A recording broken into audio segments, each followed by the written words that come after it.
y Inglaterra sentó a las petroleras y les dijo, bueno, acá hay mucho petróleo y mucho gas, ustedes saben muy bien que la renta del petróleo y el gas viene más por la cantidad que por el costo individual. Digamos que lo que incide, cuando vos tenés una altísima producción, lo que incide el salario de un petrolero es mínimo, la plata se gana con el volumen.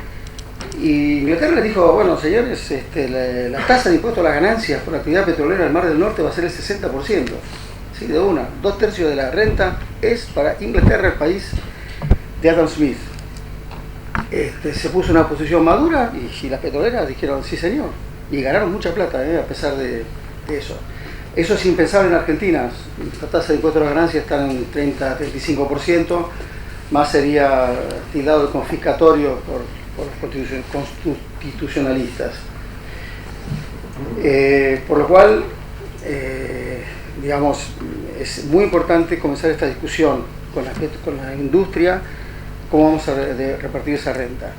Es una renta sin riesgo, porque todos sabemos que el riesgo petrolero básico, riesgo geológico que tenemos cuando hacemos un pozo seco, un pozo con agua, las petroleras justifican su renta, sus ingresos diciendo que tenemos que amortizar esto que perdimos en un pozo seco.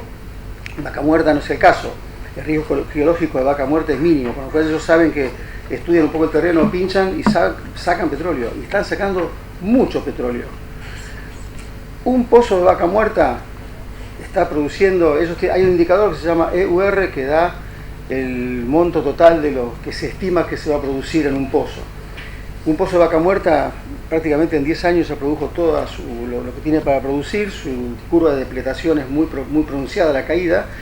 Y bueno, si saca 1,5 millones de barriles, Vista tiene EURs de 1,5 millones de barriles. Estamos hablando que son 100 millones de dólares en 10 años. ¿Cuánto les cuesta hacer un pozo? 9.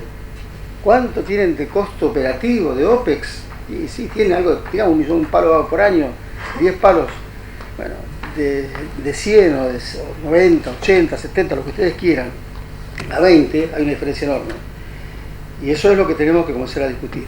¿Por qué? Porque esa rentabilidad tenemos que ver en qué la ponemos. Si Argentina se pone a discutir renta, es una discusión que tiene que tener un objetivo, un sentido. Hoy Axel decía desarrollo. Y sí, la renta debe orientarse al desarrollo. ¿Cuáles son los mecanismos de orientar esa renta al desarrollo? Y tenemos que ponernos a desarrollarlos, pero por ejemplo, los últimos proyectos de ley de hidrocarburos que hemos visto, todo el capítulo que se refería a lo que es desarrollo de industria local está puesto al fondo, a un costado. Esos capítulos tienen que estar adelante de cualquier legislación de hidrocarburífera que se emita, tiene que ser la prioridad. Tenemos petróleo y sacamos petróleo para eso, para desarrollar el país. Bueno, hablamos de riesgo, una digresión con la... Bueno, el tema de riesgo también tiene que ver, en finanzas estudiamos que cuando uno invierte a menor riesgo, menor ganancia, y a mayor riesgo, mayor ganancia. Dice, bueno, comprate bonos del Tesoro de Estados Unidos, tienen riesgo cero y no ganas nada. Bueno, los petroleros pretenden ganar mucho y a riesgo cero. Pretenden que el Estado tome medidas que les baje el riesgo, pero que su renta se dispare. Eso es lo que tenemos que discutir. Un tema con las regalías, espero que no haya ningún neuquino acá, pero si bien las regalías son provinciales, son de las provincias, una provincia mediterránea como Neuquén no puede monetizar esas regalías sin la concurrencia de otras provincias. O sea, en Neuquén sí puede industrializar el petróleo y el gas un poquito, pero la mayor parte de ese petróleo y gas sale por otras provincias y sale por puertos de otras provincias. Entonces es un poco injusto que esas regalías las tenga una sola provincia cuando hay otras provincias que son necesarias para cobrar esas regalías. Es una discusión que se tiene que las provincias aceptar a discutir, por lo menos contribuir con la inversión en infraestructura, como mínimo, en las otras provincias. Vamos a hablar también un poquito de divisas. El potencial de ingreso de divisas de los hidrocarburos de Vaca Muerta es enorme, a los 26.000 millones de dólares anuales por 1 millón de barriles por día, que si son 2 sería el doble. Está el gas, que a 300 millones de metros cúbicos por día, que es el potencial que tiene Vaca Muerta, y se habla que eso puede salir, tenemos otros 20.000 millones de dólares, o sea que lo tenemos adelante y nuestro centro, nuestro objetivo en la discusión es primero discutir renta y segundo ver para qué lo vamos a usar. Hoy Axel fue muy claro cuando dijo, si tenemos un modelo donde sacamos el petróleo, ponemos en un caño, lo ponemos en un barco y lo sacamos y no lo vemos más, bueno, no sirve. Yo estuve en Venezuela y me contaron una anécdota de que en la parte este de Venezuela había un afloramiento de asfalto. Y a principios del siglo XX, los americanos venían con sus barcazas, supongo le pagarían algo al gobierno de turno, se le llevaba un asfalto y con ese asfalto se asfaltó una buena cantidad de ciudades de la costa este americana. Y eso a Venezuela no le quedó absolutamente nada. Otra anécdota que tengo es cuando llego a Venezuela a trabajar, llego en un avión y en otro avión venía un inglés, que había estudiado y había ido en Estados Unidos. Y cuando subimos juntos de Maiquetía hacia el centro de Caracas, el tipo miraba azorado las pobrezas de los barrios de los cerros venezolanos.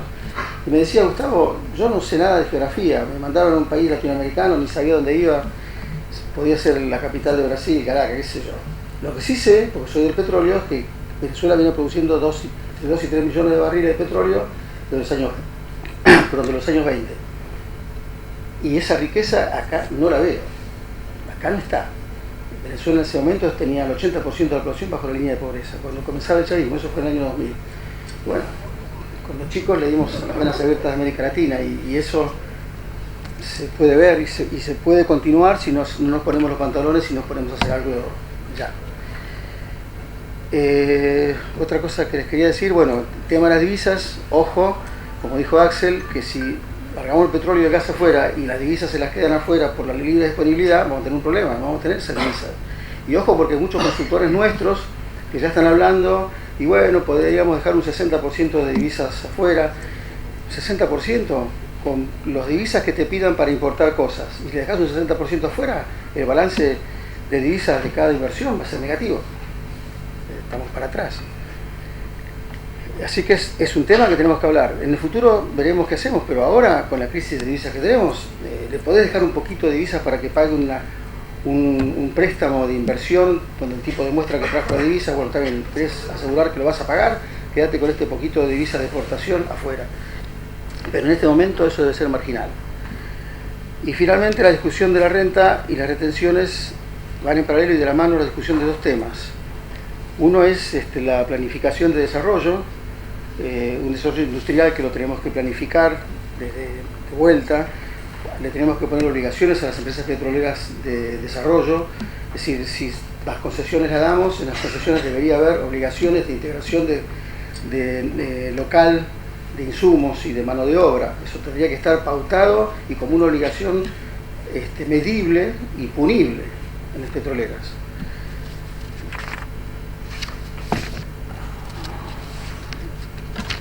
Y finalmente tenemos a las retenciones, que yo veo como el único elemento de distribución de renta. Las retenciones también deberían estar destinadas, tener algún destino, o parte de las retenciones, destino específico al financiamiento del desarrollo, por lo menos en infraestructura energética, o un fondo de financiamiento de proyectos energéticos. Yo creo que eso sería muy importante. Y obviamente las retenciones petroleras deberían ser el financiamiento de la transición energética.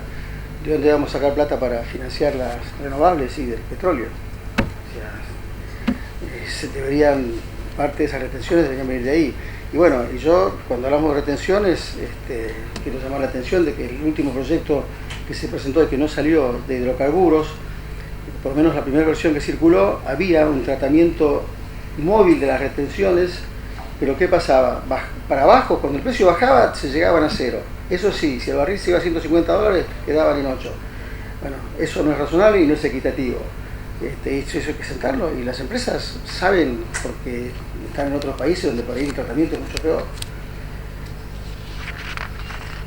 Y bueno, obviamente 8% de retenciones con estas tasas de rentabilidad que estamos viendo, o de retorno que vamos viendo, no tiene ningún sentido. Yo he escuchado consultores diciendo que los pozos de Vaca Muerta están dando un 40-50% de tasa de retorno anual. Y lo mismo pasa con el gas, ¿no? Hay pozos que producen 500 millones de metros cúbicos y más. El Fortín de Piedra está produciendo un promedio de entre 500 y 600 millones de metros cúbicos de vida útil en esos pozos. Y esos son, divídalo por 27 y multiplícalo por 4, le va a dar más de 50 o 60 millones de dólares de facturación por pozo. Entonces, bueno, eso lo tenemos que hablar. Bueno, yo quería acercarles estos temas, que son temas que nunca no se discuten mucho y son importantes para que en el futuro podamos poner una línea de discusión que no va a ser fácil, pero bueno, otros países lo han hecho, ¿por qué no nosotros? Muchas gracias.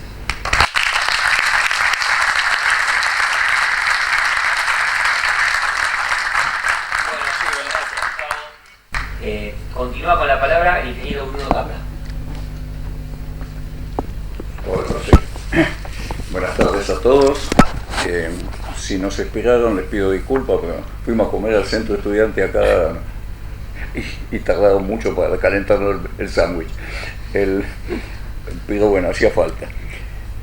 Voy a enfocar esta charlita que es industria y energía, planteando las cosas que dijo Axel, que la verdad me sorprendió muy bien.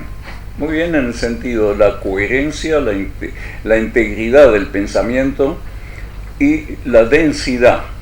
Y el que conoce descubre adentro de cada frase varias intenciones. En ese sentido lo voy a tomar porque él dijo algo fundamental: el recurso para el desarrollo de los argentinos. Y eso es lo que pensamos los que pensamos en el país como una fuente de recursos para la población. Eso es lo fundamental. Y estamos yendo camino a ser colonia completa cuando tenemos los recursos mal gastados. Yo les comento, soy ingeniero y como tal puse una fábrica y hacía ingeniería electrónica donde éramos 100 personas, 40 profesionales y 40 técnicos, y había 2 o 3 personas comunes, digamos, que no tenían título de nada. La densidad tecnológica de nuestra producción era muy alta y vivimos hasta que no se pudo vender más, no que no se hiciesen. La Argentina compró miles de millones de dólares de lo que nosotros hacíamos, pero no podíamos más vender. Y este es un dato de toda esta época que yo denomino la inaugurada el 2 de abril del 76, cuando fue el discurso de Martínez de Oz del proceso.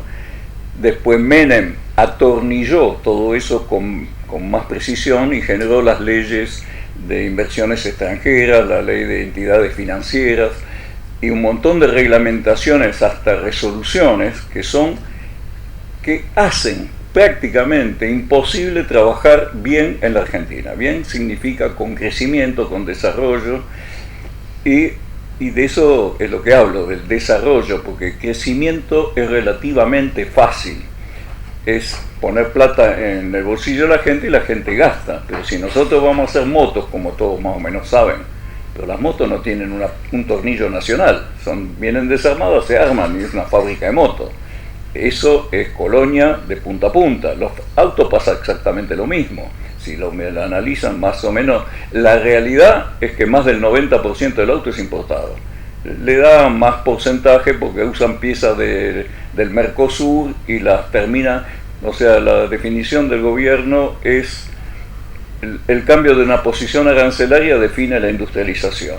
Entonces traen las campanas de freno, o los discos, lo mismo, de Brasil sin pelar. O sea, le falta una operación que es el pelado para que sea rectificado y con eso cambia de posición. Antes era fundición y después tal artículo de freno. Entonces, y eso en realidad ocupa un mínimo de mano de obra comparado con la estructura que hace todo eso. Bueno, todas estas ficciones están armadas desde ese 2 de abril del 76 progresivamente y continuamente. Eso hay que cambiarlo si queremos un país para los 45 millones que somos. Hoy no sostenemos ni la mitad. Y esto es el drama y el crecimiento de la pobreza y todo este tipo de cosas. Entonces,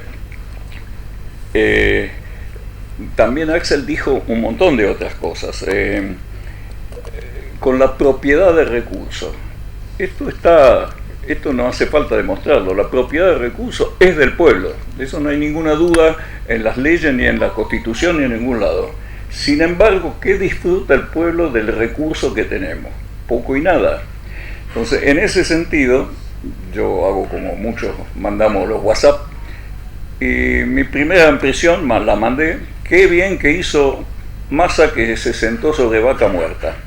Lástima que al día siguiente se levantó y se fue a Estados Unidos.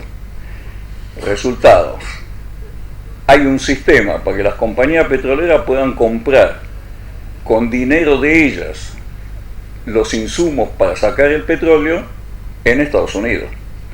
Razón por la cual no va a haber industrialización. Entonces yo, ¿qué digo? Ese recurso nos da para sentarse encima, abrir la puerta al mundo y decir, al que sea capaz de hacer que los argentinos tengan 2.000 fábricas, más o menos un número no al azar, 2.000 fábricas que hagan todos los insumos que necesitamos para sacar el petróleo de vaca muerta y la tecnología de los materiales que hacen falta para hacer esos 2.000 equipos, que significa un trabajo para 10 años de trabajo en serio, pero las compañías petroleras lo pueden hacer, porque aquí el compañero acaba de decir el ejemplo del Mar del Norte. Y ustedes piensen que cuando el Mar del Norte se descubre, una parte importante es de los noruegos. Los noruegos del petróleo lo único que sabían es que se cargaban nafta en el auto. No más, sabían mucho menos que nosotros. Nosotros ya habíamos tenido a Mosconi, que lo nombraron esta mañana. Mosconi buscaba petróleo, no agua. Se peleó con la Standard Oil, pidió un batallón era general Mosconi, y le pidió un batallón a Irigoyen y se lo mandó 500 hombres armados, un batallón de ejército, ¿no? Porque la Standard Oil quería poner hombres armados para apropiarse del yacimiento. O sea que no son cosas fáciles ni antes ni hoy. Entonces hay que hacer eso. Evo Morales en Bolivia, ustedes saben que cambió el 20% que tenía el gobierno y 80% las compañías, y a las todas juntas les cambió por 80 para el gobierno, 82 para el gobierno y 18 para las compañías. ¿Cómo es que se puede?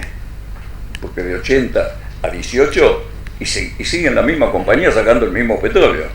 O sea, dicho en otros términos, antes de eso, en términos de visión nacional hay que ser muy boludos. O sea, y nosotros estamos en camino de ser más que eso, porque nosotros nos sacan el recurso. O sea, yo estoy haciendo un chiste con los amigos, digo, uno de estos días de estos contratos que están queriendo hacer, nos van a quedar un 2%. Dentro de 2 años en Wall Street están discutiendo, che, estos argentinos tienen 2%, ¿por qué tienen 2%? ¿Cómo lo recuperamos? ¿Se dan cuenta? Es un chiste lógico, no es obviamente que no existen los números, pero quiero decir, estamos en esa. Entonces, la Argentina, sin un precio interno, o sea, yo propongo y estoy hablando de industria. Yo quiero las 2.000 industrias. O sea, Mosconi, la política de Mosconi, que creó YPF, llegó a tener 1.400 fábricas acá en la Argentina. Yo digo, 600 más para hacer vaca muerta, que tiene mucha más densidad tecnológica, es por lo menos. A lo mejor llegamos a 3.000 también. Pero se dan cuenta lo que significa la diferencia del trabajo. Además, está bien que los petroleros tienen buenos sueldos, pero porque en la Argentina está todo el sistema gremial. Si no hay sistema gremial, los petroleros serían tan pobres como los verduleros. O sea, significa una situación diferente. O sea, un país que da alternativa. Bueno, el tipo, claro que ir a sacar petróleo es duro, siempre tiene buenos sueldos, pero el buen sueldo está referenciado como es el estándar de vida de los que trabajan en la Argentina. Eso es lo que quiero decir. Y la existencia de un sistema gremial, por eso, a pesar de que los sueldos son muy bajos en dólares, cada N meses aparece la reorganización del trabajo. Hay que bajar los sistemas laborales. Y eso es sistémico. Cuando vienen otras épocas hay que subirlo y pasa otra cosa.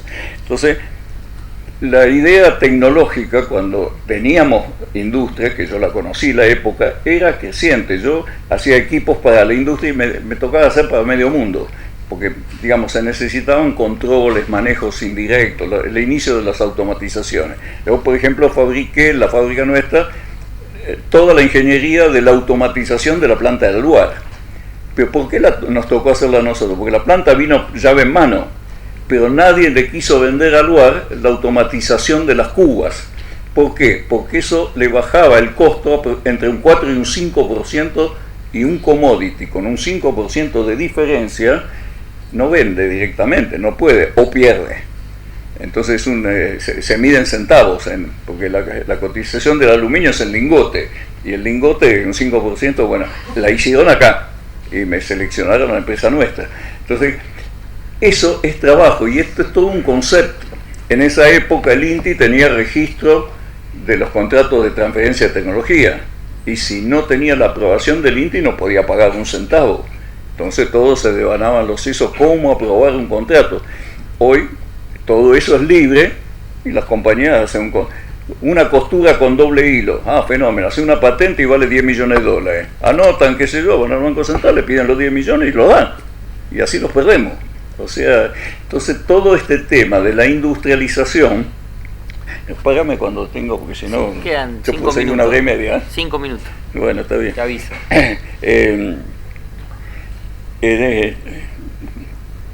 O sea, y ahí en ese punto vuelvo a lo que dijo esta mañana Axel, que me ayuda mucho.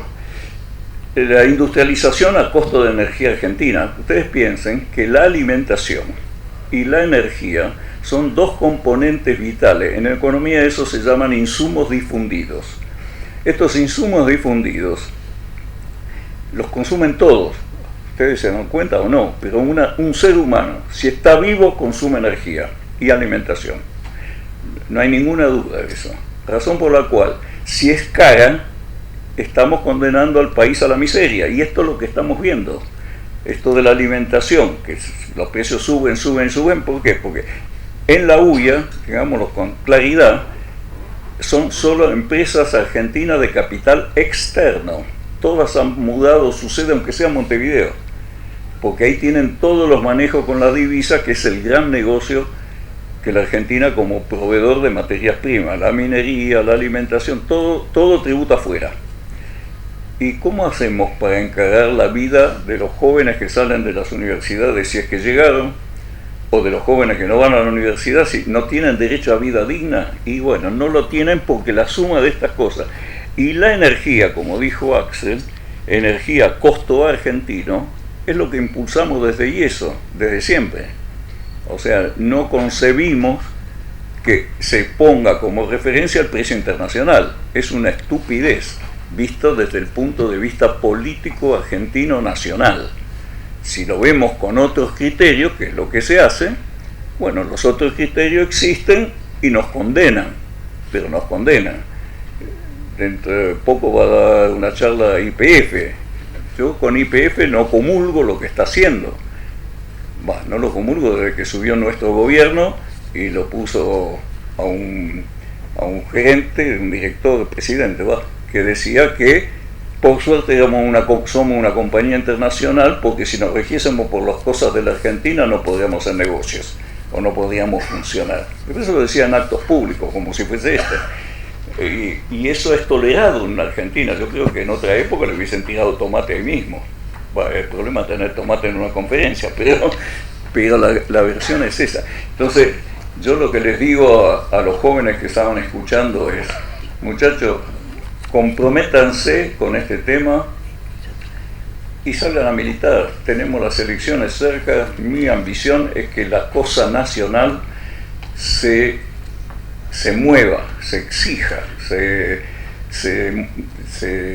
instale, porque contra eso, si Cristina, pues digamos que la elijamos, ojalá, y sale con otra idea, militando sacamos otra, porque Cristina no es necia, en esa cosa va a apoyar todo lo que sea un desarrollo nacional, eso no tenemos duda. Pero si le fijamos, no, termino ya, creo que me he cortado lo que queda. Así que en eso, redondeando, el recurso natural es un recurso de la población argentina, no de los que manejan los contratos. Que les quede claro, porque el que no quiere militar sepa que está autocondenándose a la miseria perpetua, y yo no soporto saber que hay un 9% de indigentes en la Argentina. ¿Ustedes saben lo que es no llegar con la canasta alimentaria con lo que ingresan?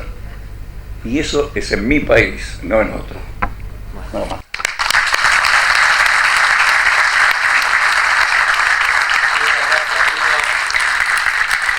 Bueno, le paso la palabra a Nahuel Chancel, secretario general de Superensenada. Bueno, buenas tardes a todos los que están acá. Bueno, buenas tardes a mis compañeros y compañeras también. Sí, en realidad vinimos, primero, muchísimas gracias a Bruno, a Mariano, a la CEPI por invitarnos, también a ser parte de una jornada que en realidad nos cruza, la jornada de hoy y la jornada de mañana, nos cruza completamente nuestro trabajo cotidiano. Nosotros representamos, y me toca ser circunstancialmente el secretario general del sindicato Superensenada, que nuclea trabajadores y trabajadoras de la zona, tanto de ITEC, de la refinería, de petroquímica, del puerto, de planta de gas y de los talleres externos que lamentablemente son tercerizados y son empresas proveedoras de servicios de mantenimiento de la refinería más grande del país que tenemos acá en La Plata. Soy hijo y nieto de ex trabajadores de YPF también, que fueron despedidos en la década del 90 y que gracias a la organización sindical pude ingresar al trabajo, y hoy en día soy trabajador de la refinería, soy personal propio también y trabajo en una de las plantas dentro de la refinería que se llama Catalítico A. Queríamos venir a traer a este congreso también, primero, que la satisfacción del planteo de la política energética para el desarrollo del proyecto nacional y popular. Esa es nuestra mirada dentro de la refinería y del sindicato, un sindicato que nuclea trabajadores y trabajadoras jóvenes. Más del 70% del padrón de laburantes son menores de 40 años. Nuestros compañeros y compañeras se jubilan a los 55 años en la refinería, y eso hace que muchos de los compañeros, más allá que parezca que soy joven dentro de la refinería, tengo 36 años, mis compañeros que han ingresado conmigo hoy son las máximas autoridades de cada una de las plantas y son las que las llevan adelante el proceso productivo, que es en el sector en el que estamos nosotros, más allá que nucleamos y representamos a todos los trabajadores de la refinería. Hay una pelea de la organización sindical ir a esos cuadros intermedios en el marco de la representación. Pero bueno, hoy igual en esa situación vinimos a aprender también a este congreso, que para nosotros es primordial, y también agradecer por darnos la voz. Una voz que queremos emitir, que nosotros también tenemos una visión de nuestra empresa, que es la empresa más grande del país, y también tenemos una visión de la matriz energética, tenemos una visión también de la transición energética, de qué manera se va a hacer también, entendiendo que muchos compañeros y compañeras lo plantean a mediano y largo plazo, y a nosotros, justamente por la industria en la que estamos, y como recién lo marcaba en la cuestión etaria, la vamos a transitar en el proceso nuestro, en el marco de la vida laboral, y también en el proceso justamente como ciudadanos en esta región. Dos o tres cosas queríamos avisarme, Bruno, igual arranqué. Sí. Dos o tres cosas quería transmitir de lo que nosotros pensamos en el marco de la refinería. Nos toca representar al laburante, que estamos en el sector del downstream, dentro de lo que nosotros planteamos dentro de la refinería YPF. Por eso insisto que para nosotros es aprendizaje, escucharlo a Gustavo también, y la visión sobre Vaca Muerta, un trabajo que también tengo que decir, en esta nueva visión que tenemos de la organización sindical y de la mano también de YPF, de poder capacitar a los trabajadores de manera integral, de que nosotros vamos a interiorizarnos en el proceso de Vaca Muerta y sus potencialidades, como así lo hicimos en el corto plazo también, con el acompañamiento de varios compañeros con el CEPIS. Nosotros somos parte de un instituto de políticas públicas que está en la región, con casi 20 gremios de la región, que claramente tenemos una mirada que va mucho más allá de la representación de los trabajadores y trabajadoras que representamos en el sindicato. Y desde esa visión integral del movimiento obrero, estamos dando la discusión que tiene que ver con el mediano y largo plazo también, del descubrimiento offshore en la plataforma marítima en la República Argentina. En ese marco es que hemos podido dar una charla con la gerencia offshore de la empresa YPF también, justamente con los ministerios de la provincia de Buenos Aires, con la Subsecretaría de Energía, el Ministerio de Trabajo en su momento, y las potencialidades del offshore en el marco también de esa mirada de mediano y largo plazo, con una potencialidad en el mar argentino de las mismas cualidades que están en Vaca Muerta, con una composición diferente, en el marco del hidrocarburo que se plantea extraer ahí, con una visión equivocada, lo digo acá también, desde nosotros del gobierno, de empezar a plantear la discusión desde el medio ambiente en Mar del Plata y no venir justamente a los sectores de trabajo para dar la discusión sobre la producción, sobre el empleo y sobre la soberanía, que es lo que nosotros quisimos dar acá en la ciudad de Ensenada, entendiendo también que no solamente tiene que ver con la refinación aquí, sino en lo que planteaba Gustavo también, de dejar justamente de ser el país que somos hoy, a trasladarnos en el mediano plazo, ojalá sea, a un país petrolero, ¿verdad? Y que en ese marco no solamente Vaca Muerta, sino la exploración offshore nos va a poner en el mediano plazo. Cuando hablamos de eso, y lo hemos podido transitar en esas charlas también, tiene que ver justamente, y creo que salió a las claras cuando se concesionaron las áreas. Áreas en las cuales YPF está en tres de esas áreas. Hoy se ha planteado a una empresa que es la empresa Equinor, con la misma composición accionaria que tiene YPF, y una de las empresas con mayor potencia a nivel mundial, insisto, un país como Noruega, y que nosotros, tres de esas áreas, estamos laburándola con ellos también. Y nos encanta hablar de la producción, pero también nos encanta hablar de la soberanía y del empleo. Ahí hay soberanía, donde esté YPF va a haber soberanía, y comparto algo de lo que decía también acá el compañero en el marco de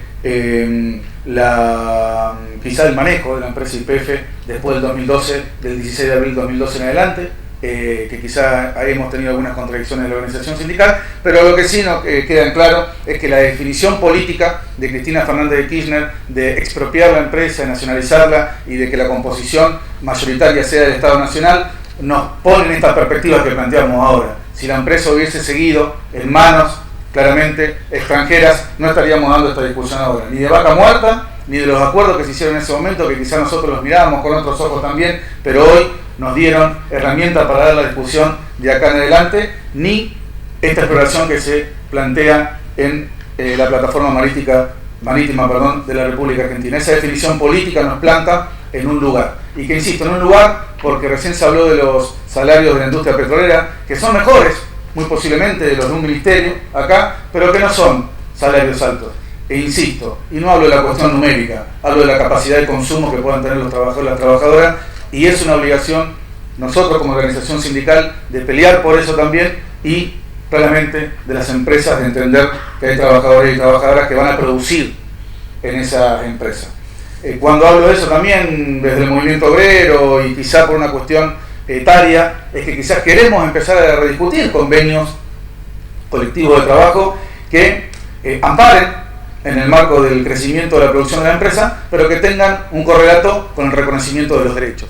En eso no tenemos miedo de discutir la productividad, porque para nosotros productividad no es producir más. Productividad justamente es trabajar mejor, es producir mejor. Inversión tecnológica, análisis en el marco de los procedimientos internos de la empresa, y para eso estamos preparados. Tenemos en claro que queremos hacer crecer a nuestra industria, tenemos en claro que queremos hacer crecer a nuestra empresa YPF, porque es nuestra empresa, es de los trabajadores y las trabajadoras del pueblo argentino, y al lugar donde vayamos que la vamos a defender. ¿Habrá contradicciones? Sí, claramente y continuamente, entre las cuales hoy estamos acá debatiendo claramente un proyecto de país, desde nuestra visión en el marco de la energía, y esa visión de país en la cual muchos de nuestros compañeros que estamos acá hemos votado en la última etapa, no está siendo consolidada, no se están escuchando las demandas que nosotros como trabajadores estamos emitiendo, y ojalá que el año que viene tengamos la capacidad de reorganizarnos para que muchas de las cosas que estamos debatiendo acá la podamos poner en un programa claramente que esté a favor del pueblo argentino. Cuando hablo de programa, quería dejar dos detalles que nos ha pasado acá en la región. Antes de llegar a la conducción, insisto, circunstancialmente, y ojalá que en el corto plazo haya otro compañero o compañera en el lugar que me toca estar, he transitado la juventud sindical, en el cual desde el año 2012 en adelante pudimos construir en la región los 22 puntos para el desarrollo económico de la región, en el cual esos 22 puntos tenían anclaje claramente en la refinería y en YPF como madre de industrias. En esta YPF que tiene su puerto mal llamado La Plata al lado, que tiene su petroquímica como recién hablábamos, y con una potencialidad muy fuerte, con la conectividad que que nos tiene que dar la terminación de la ruta C con la ruta 14 para salir al Mercosur, con un cinturón flotortícola en la región, uno de los más grandes de Latinoamérica, que no tiene, y hablando de empresas, y hablando de YPF, y en términos generales, no hay una empresa en la región que enlate el tomate, y el 60% del tomate se tira porque no se puede generar valor agregado. Nosotros desde el sindicalismo y del movimiento obrero dentro de la región tenemos una mirada integral. Y nuestra mirada hacia adentro y hacia lo que tiene que ver justamente con el proceso que viene, quería dejar 2 o 3 puntos. En el marco de, insisto, muchas veces planteamos cosas que se piensan como utopías, y nosotros estamos convencidos que podemos lograr, como lo hicimos nuestro sindicato, y poder cambiar conducciones que hacían 25 años que estaban y que muchas veces se plantean en el sindicalismo que no se pueden dar determinadas batallas. Cuando los trabajadores y las trabajadoras se ponen de pie, cualquier batalla se puede dar. Y claramente nosotros, si no cambiamos el marco regulatorio en varios de los lugares en los que estamos, lo veo acá en Minucci, y uno de los sectores más importantes para cambiar el marco regulatorio es el del servicio de la energía eléctrica, y que claramente es una batalla que tenemos que dar, y nosotros no podemos seguir discutiendo como país, un poco salvo a la mañana, y que nosotros lo tomamos como bandera, quizá porque también somos peronistas, y que claramente nosotros no podemos dejar, y lamentablemente después de la reforma constitucional del año 94, la regalía de la provincia. Claramente tiene que ser un resorte de la nación, y es una de las soluciones más importantes que le podemos dar para dar una discusión integral como el país, y que las negociaciones sean con la nación y que no sean con un distrito de la República Argentina. Dejar 2 cosas que tenemos pensado sobre el offshore, y es real. No queremos extractivismo, no queremos ser una provincia, ni una provincia, que en realidad hay una discusión jurídica ahí que en realidad está saldada, está por fuera de la provincia de Buenos Aires, está por fuera de la provincia de Buenos Aires la explotación del offshore. Hay que ver cómo nos manejamos con Axel para quedarnos con algo de eso, pero bueno, será una discusión de la provincia en su momento, pero que claramente no queremos extractivismo, sino que lo que nosotros queremos es producción, es generar valor agregado, es justamente que haya proveedores de servicios de lo que tiene que ver con la extracción, y la mirada en el marco de la transformación final a ser un país petrolero, que estamos destinados a eso, y que nosotros como trabajadores vamos a acompañar desde el lugar que nos toca, que es militar un proyecto nacional y popular, y que ponga al servicio justamente de los trabajadores y de la ciudadanía esa extracción y esa producción. Sobre dejar 2 temas importantísimos también para nosotros. Estamos en una refinería que tiene potencialidad y que tiene crecimiento, que está teniendo nuevas obras en este momento. Se está haciendo un revamping de una de las plantas más grandes de lubricantes dentro de la refinería, que es el topping. Se está extendiendo una de las plantas, que es platformícola nuclear, en realidad se está haciendo la planta de HTNC en ese lugar. Y en proyecciones de lo que ha planteado también el gerente de la refinería, es que claramente en el 2025 podamos tener la potencialidad en el marco de la capacidad ociosa de la refinería en el 100% de lo que se extrae de vaca muerta, y es una mirada que para nosotros nos toca con una responsabilidad muy grande, porque justamente representamos a los trabajadores que van a operar esas plantas, que van a hacer que claramente, y cuando lo digo así, porque a nosotros nos toca estar solamente acá en La Plata, pero nuestros compañeros que están enclavados y representados por el SUPE son los compañeros que también están en los surtidores vendiendo la nafta, y son los compañeros que también están en los pozos extrayendo el petróleo, y son los compañeros que también están en la logística de todo el proceso también de distribución de hidrocarburos que tiene la empresa YPF, nuestra empresa más grande del país. Para dejar 2 temas más, si estoy bien con el tiempo, ¿sí? ¿Estamos? Bien.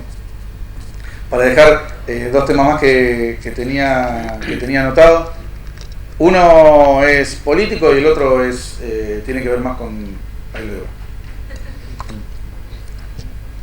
Uno es político, y que nosotros cuando hablamos del proyecto nacional y popular es empezar a discutir lo simbólico también.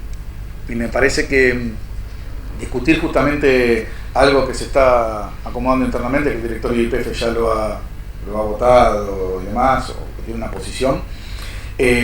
La figura, lo dijo acá Bruno, ¿no? Bien, la figura de Mosconi, nosotros vamos a volver a reivindicarla, una figura que ha estado opacada en el último tiempo, que ha estado borrada en la década del 90, fue así literal, de nuestra organización sindical también, y que nosotros la vamos a poner en valor nuevamente. Patriotas, claramente, que pelearon por un país mejor también, y que tienen una visión de la República Argentina. Ese es un tema primordial para nosotros, que es discutir la cuestión de los símbolos también dentro de nuestra industria. Y el último tema, para dejar acá, es que con las contradicciones que recién planteé, con nuestra mirada de la empresa YPF y de la industria, hay un tema muy fuerte que dejamos los trabajadores acá, es que nosotros vamos a poner el hombro, como lo hacemos siempre, vamos a poner nuestra fuerza de trabajo, como lo hacemos siempre. En algunos lugares, de verdad, también lo tenemos que decir, muy bien pagos, y en otros lugares, lamentablemente, con salarios que, por suerte, están por ahí, arriba de la línea de la pobreza. Es una responsabilidad nuestra también, pero lo que sí dejamos en claro, compañeros y compañeras, y también a los oyentes, que nosotros sentimos a la empresa YPF, que nosotros representamos a la empresa YPF cuando vamos afuera, que nosotros queremos a la empresa YPF, que la vamos a defender, que no vamos a dejar que nadie la utilice, esa empresa que es insignia y es emblema nacional también, que es madre de industria, como también la dije, y que hay en el sindicato Supa Ensenada trabajadores y trabajadoras que hacen patria, que van a generar soberanía, que quieren producción, que quieren generar empleo, que quieren empleo digno. Un trabajo en sí mismo no da dignidad si hay salarios dignos y condiciones de trabajo dignos. Para eso vamos a pelear la organización sindical, pero vamos a poner a la empresa YPF donde se la merece, que es claramente emblema de la etapa que viene, y en esa transformación de la República Argentina como patria petrolera, y al servicio de eso que nosotros ponemos a nuestro sindicato. Muchísimas gracias.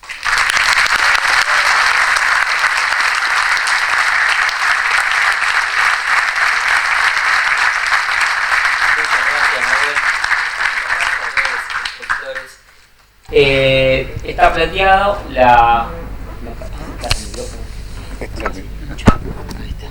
está planteada la mesa de manera tal que nos tomemos 5 o 10 minutos para poder escuchar al público, a los oyentes, alguna reflexión, alguna pregunta que quieran hacer, si alguien así lo desea.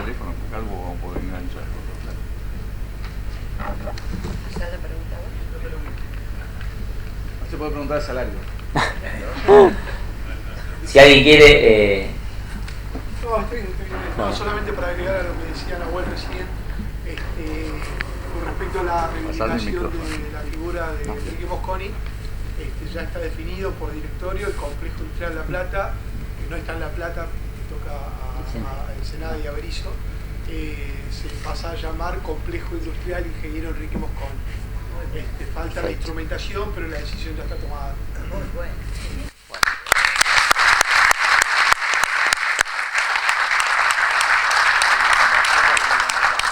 Bueno, no sé si alguien más quiere tomar la palabra, si no, damos por finalizada la mesa y los invitamos a... Sí, perdón.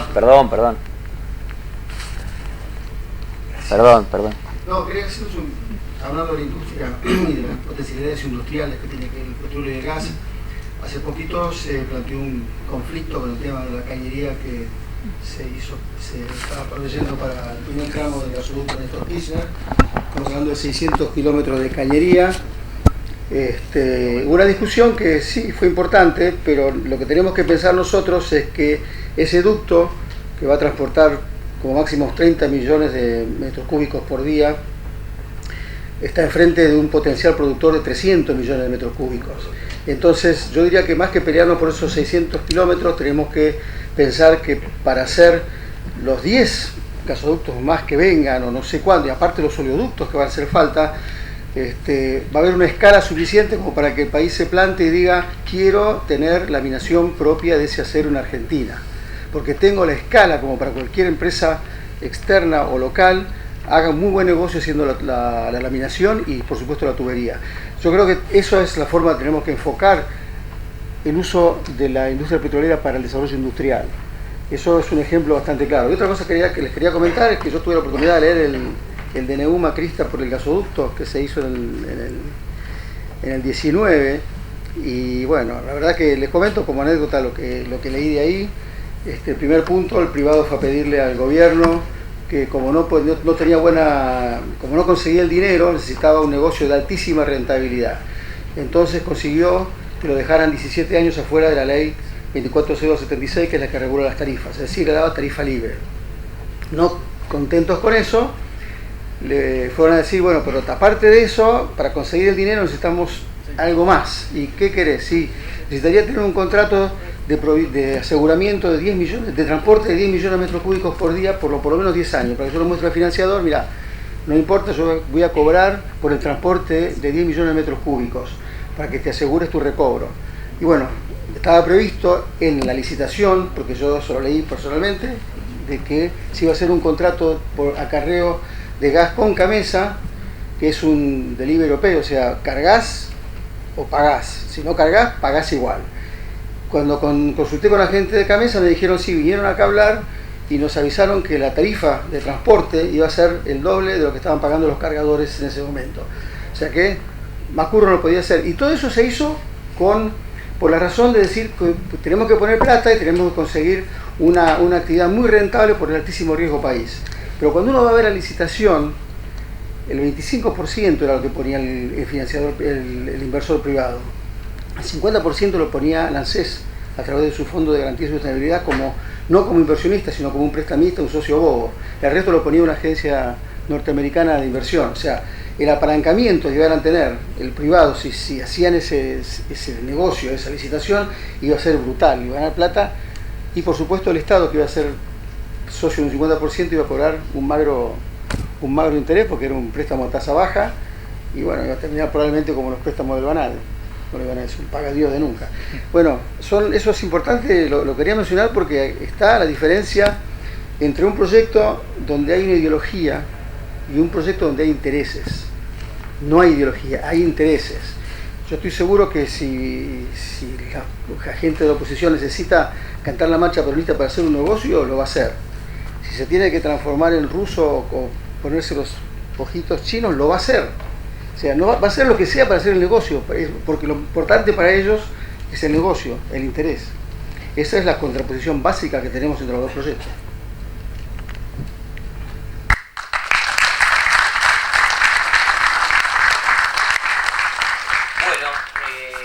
Damos por finalizada esta mesa, le queremos agradecer al público, a los expositores y bueno, nada, seguir abiertos a escucharlos tanto a los nuevos expositores como al público en las mesas que se van a desarrollar en el día de mañana.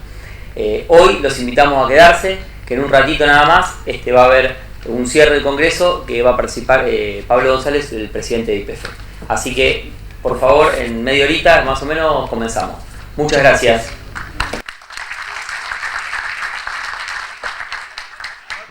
Pedido de salario, todo eso, ahora sí. La silla de adelante. Dale, listo. Sí.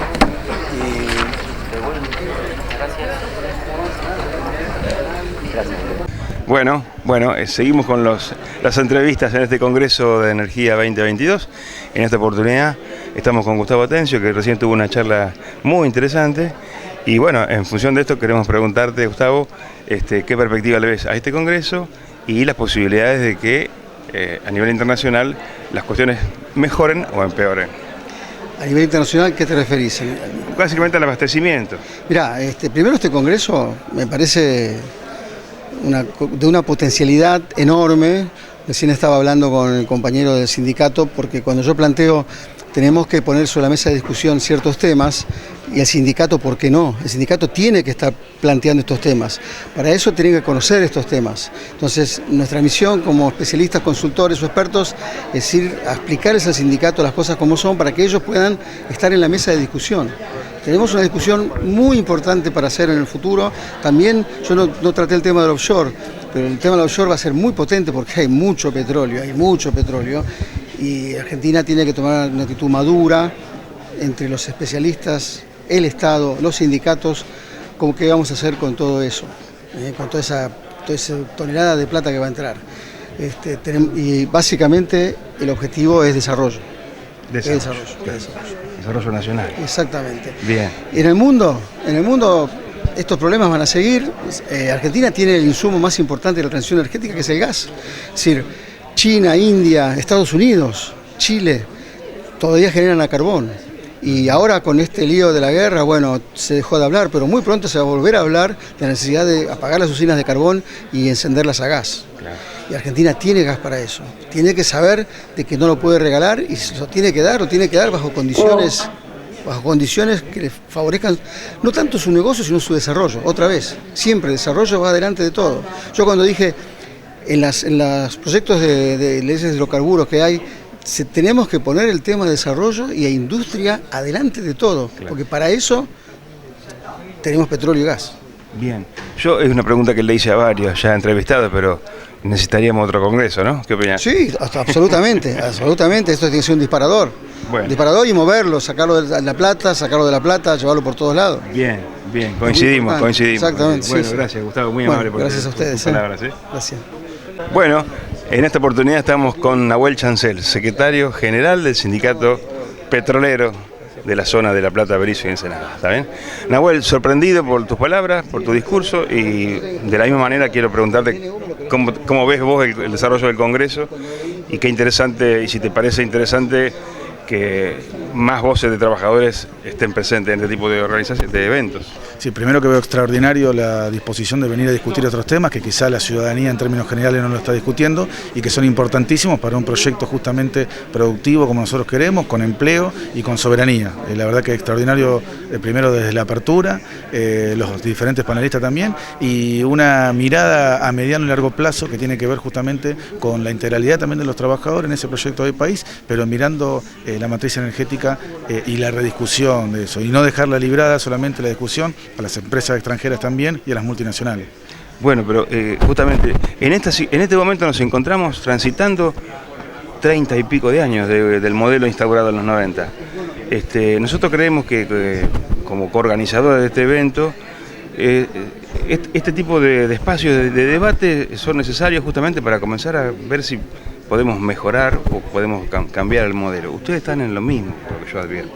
Sí, y con una profundización mayor después del 16 de abril del 2012, que fue cuando se nacionalizó la mayoría del paquete accionario de la empresa YPF, que es la que hoy nos pone justamente a rediscutir estos temas. Si Cristina Fernández de Kirchner no hubiese nacionalizado en ese año la empresa YPF, que es madre de industria, que es la empresa más grande del país, no podríamos estar dando las discusiones que estamos dando ahora. Por eso, como vos lo planteás, quizá después de la década del 90, todo lo que pasó, pero hace más de 10 años que estamos plantados en dar la discusión, que es de mediano y largo plazo, como recién lo planteaba, pero que hoy, dando los cimientos de la discusión del offshore, de la explotación de vaca muerta, de la reactivación de las refinerías y el crecimiento de las mismas, es que nosotros como trabajadores aportamos justamente a que YPF sea el emblema de esa discusión y del crecimiento de la República Argentina. Bueno, mirá, yo como integrante del IESO, que es uno del Instituto de Energía Scalabrini Ortiz, que es uno de los organizadores, quiero tender un puente con la organización sindical y ponernos a disposición para cuando ustedes quieran organizar charlas de intercambio. Con mucho gusto sería bueno que podamos compartir alguna jornada entre organización y organización, de capacitación y de intercambio de conocimientos y de posiciones políticas, ¿por qué? Desde ya nosotros a disposición también, primero para aprender, como dije en el comienzo de la charla, porque vinimos a aprender y vinimos a dejar nuestra postura, así que a disposición completamente. Bueno, muchas gracias por tus palabras y te felicito por tu discurso. Muchas gracias a ustedes. Macanudo.